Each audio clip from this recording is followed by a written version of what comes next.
Hi, impulse control.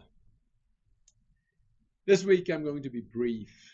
I feel like I have been bringing up some rather meaty topics lately. And the slogan I was raised around echoes in my head. You deserve a break today. The topic of impulse control is, of course, not simple, shallow, or unimportant. On the contrary, it might be the greatest aptitude of them all. So don't take the length of this post as any indication of the importance of the topic. We live in a world with an abundance of choices. We make thousands of micro decisions every day without blinking. And since we are what we repeatedly do, the ultimate destination of our lives will depend on the quality of those decisions. Our brains are programmed to basically say yes or no. There's very little room in the middle, sadly. This is something we all need to work on. When we say yes, it does mean we also say no to something else. The same is true when we say no. I often ask, what is a no a yes to? We don't have to make decisions just because we are presented with options. Technology has become very good at begging for our attention.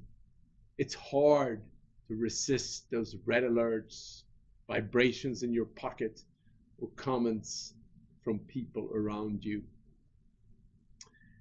People that achieve a great deal of success are often very disciplined in how they spend their time. I admire that. Oftentimes, they're animated by a purpose, a big purpose. They are what we call cathedral builders. And when you have a big vision in front of you, it is easier to say no to everything that does not take you there. I am going to work more on my own impulse control. This is an area where I can use a lot of help. When I have a lot of food in front of me, I tend to overeat. When I'm confronted with too many choices, I'm not so good at saying no. But every time I don't say no, I also have less time for the things I already have said yes to. There are opportunity costs all around. This is not easy at all, but really important. There were two sources of inspiration these past weeks that got me thinking of the importance of impulse control.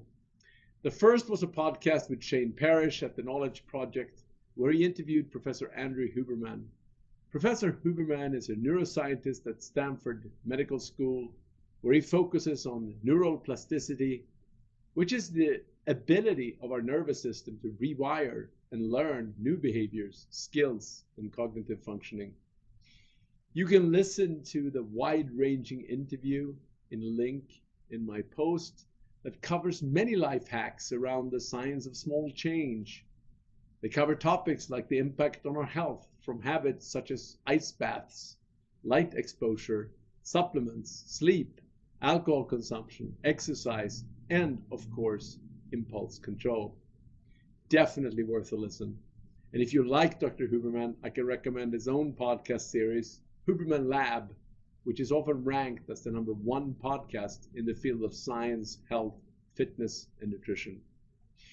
The second was a graduation speech that Daniel Pink posted.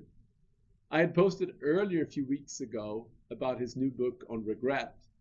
While most of the graduation speech is around that very topic, it has a very powerful beginning in the first few minutes around the point that we are bombarded with so many messages and we become what we pay attention to, which is, I guess, the entry point to future regrets.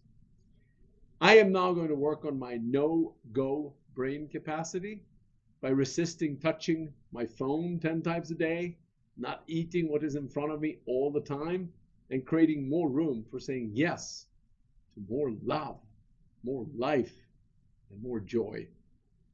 Have a great week.